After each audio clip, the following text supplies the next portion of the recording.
Alright guys, we need to talk. Mortgages were already tough enough, especially with the high interest rates we have been going over since 2023, started to come down in 2024. Now that we are in March 2025, they are at 2.75%. But there is something else coming that can make getting mortgage approved even harder. And this time, it's not about how much money you make or how much debt you have. It's about your job. Yes, that's right.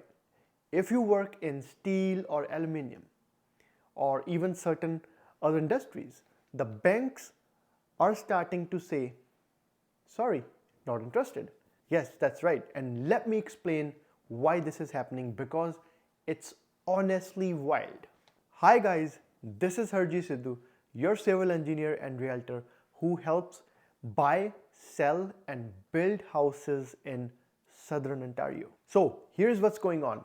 One of the big 6 banks, I'm not going to put the names in here, but yes, I'm going to put an article right here so you can just, see which bank is it, has just sent out a warning to mortgage brokers. Basically, if you work in steel or aluminum industry, getting a mortgage just got a lot harder. And now you're going to be like, why?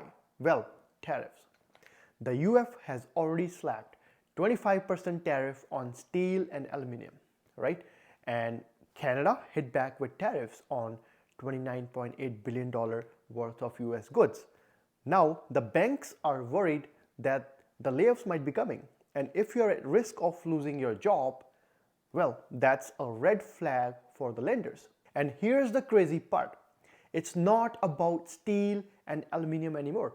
Banks are putting these industries on high risk list, right next to the construction, utilities and some retail sectors. So even if you have a steady job, but the banks are basically saying, yeah, but what about tomorrow?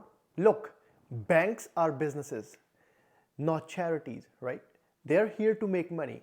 And if they think lending to you could become risky down the line, they will pass. Simple as that. And the thing is, they have a right to do this because banks are private companies. They're here to make money. They decide who they lend the money to. And if you work in an industry that looks unstable for now, they can decline you. Even if your credit score is perfect and you have got a solid down payment. This isn't new. By the way, banks did the same during COVID. They flagged certain industries as too risky and, pulled back on lending. It's the same playbook, but now it's tied to trade and tariffs. Now, you might be having this question, what if I already have a mortgage? Well, if you already have a mortgage, you're probably fine because banks don't typically pull the plug on renewals unless you really mess up financially or your credit score have gone for the tank. But new mortgages, that's different story, especially if you work in steel or aluminum.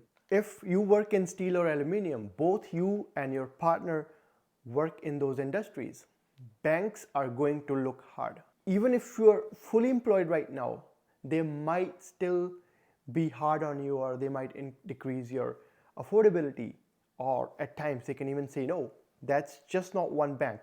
This could easily become standard across all the banks because we all know that all these 6 banks, the major 6 banks, at the end of the day, they have very similar policy. If one bank comes up with one policy, the others are really quick to adapt.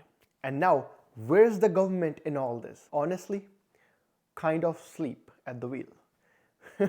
We have got the Prime Minister who's just flying around doing the photo ops, goes for France for a coffee, and with England again for some tea, kisses on the king's hand, and then back to Canada like nothing is wrong. Of course, he goes to Canadian Arctic with that very good dress that he put on, but the truth is this trade issue needs to be on his top priority. And with the Liberals, I think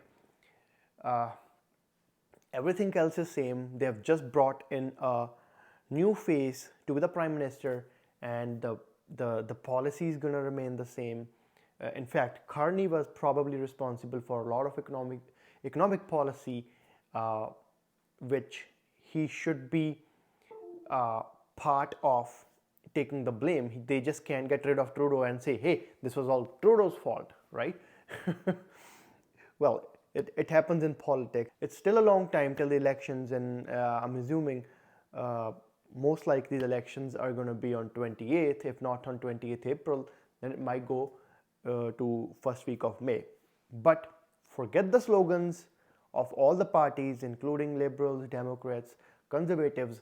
We need action, and we need action fast to save the Canadian economy. If this keeps up, other industries will start feeling it too.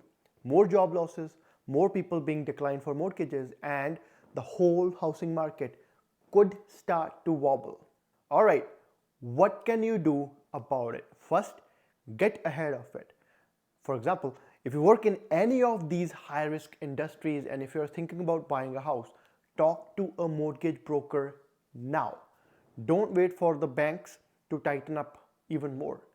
And secondly, pay attention to the election. Don't vote based on, who looks good on camera.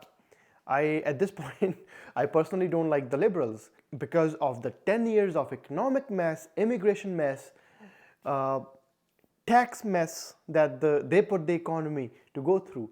So whatever you decide, do not go to the face of any person. Just go through what this person is promising, what their track record has been, and how are they going to help you. And at the end of the day, do look at it, who is going to protect the Canadian workers. This is all what matters. And third, if you are already a homeowner, make sure your renewal terms are locked in and your finances are in order, because this can start spreading into other industries real quick. Look, I know this is heavy stuff, but it's real and it's already happening. People might be getting declined for mortgages because of the job, not because of their financial situation. That's not normal and it's not good for the market. Let me know in the comments, what's the situation like for you? Let's talk about it. And hey, if you found this helpful, make sure to like and subscribe, and I will be keeping you updated like all of this as it develops. See you in the next one.